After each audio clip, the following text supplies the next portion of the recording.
Magandang hapon po mga kaibigan, magandang hapon po mga ka-Edward Solis. Ngayong hapon ay pag-usapan natin ang opening ng I Want ASAP na kung saan magkasama live na live si Jeremy G, si Shania Gomez and Edward John Barber. Kanina po ay medyo sumikip din po ng konti ang ating puso dahilan sa ating dibdib, dahilan sa mga nangyari. Una ay of course tatlo sila at hindi na nila kasama si Maisha.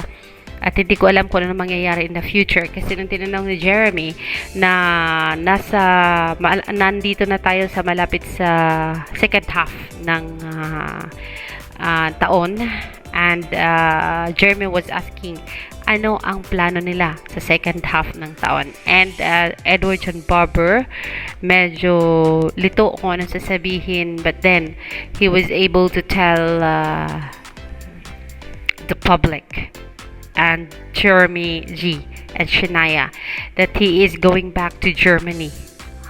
Kaya sumakit po ang puso ko kasi he said he wanted to have a perfection but hindi niya nagawa. So but then kayo na po ang mag-judge.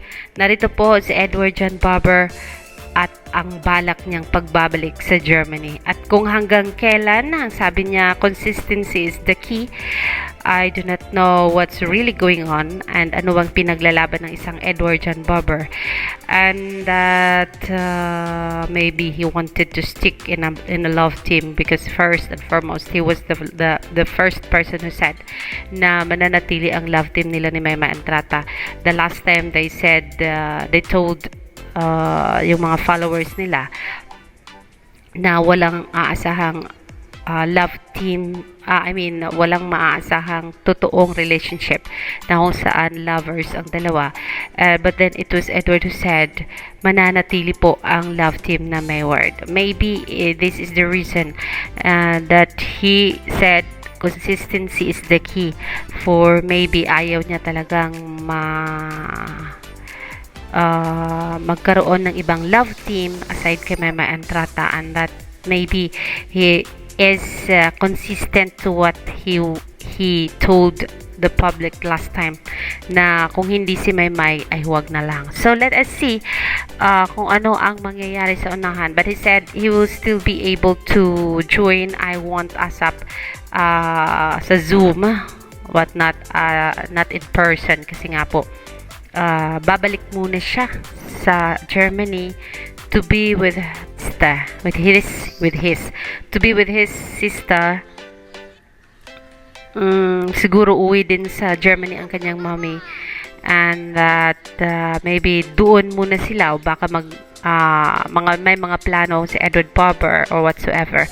Pero some of his followers are saying na sana makahanap si Edward ng mga bagong mga pwedeng gawin sa showbiz sa Germany kung meron man, and that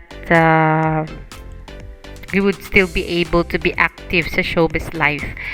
And siguro may mga magugulat din dito, and may mga flyers na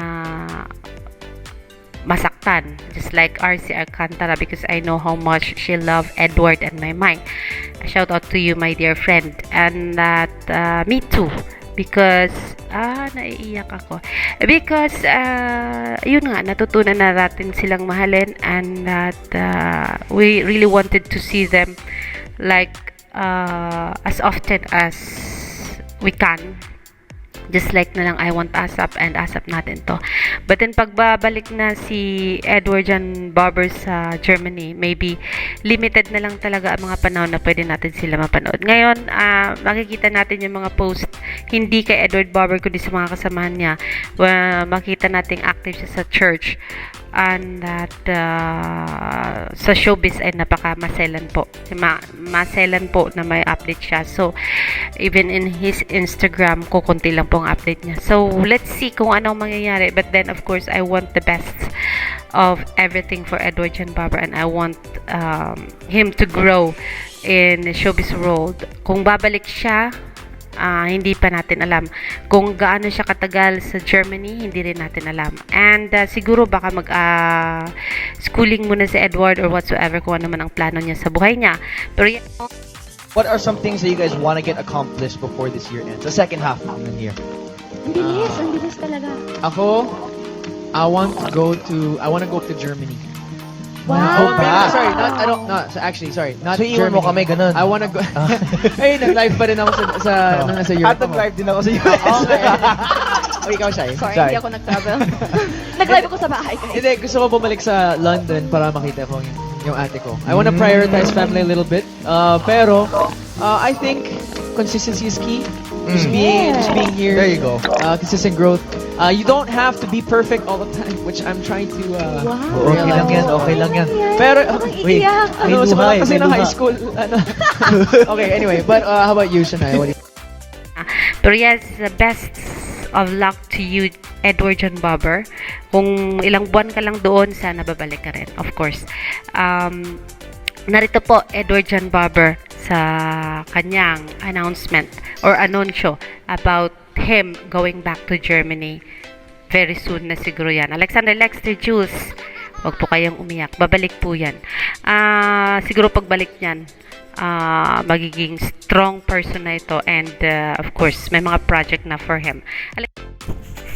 And so, yes guys, hindi natin inaasahan, talagang nagulat tayo na mapasabay si Maymay sa I Want ASAP kanina. Yes, bakit ko nasabi yun? Kasi talagang nagkaroon ng siguro mga 5 minutes na nakaupo si Maymay sa I Want ASAP.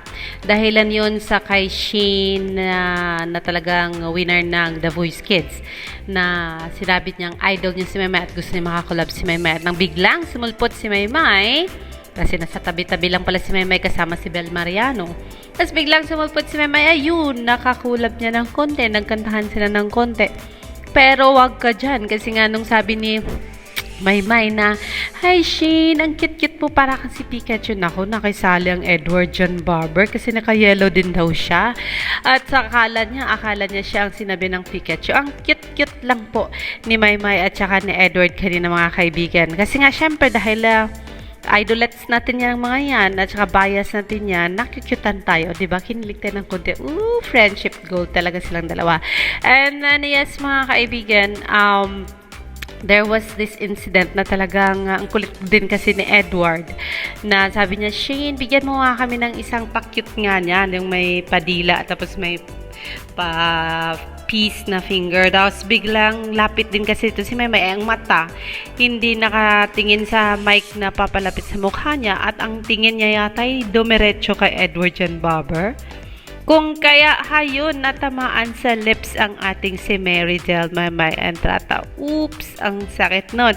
Kung kaya ayun, nag-moment muna sila ng saglit. And then yes, mga kaibigan, Edward Bobber even said, okay lang yan, May.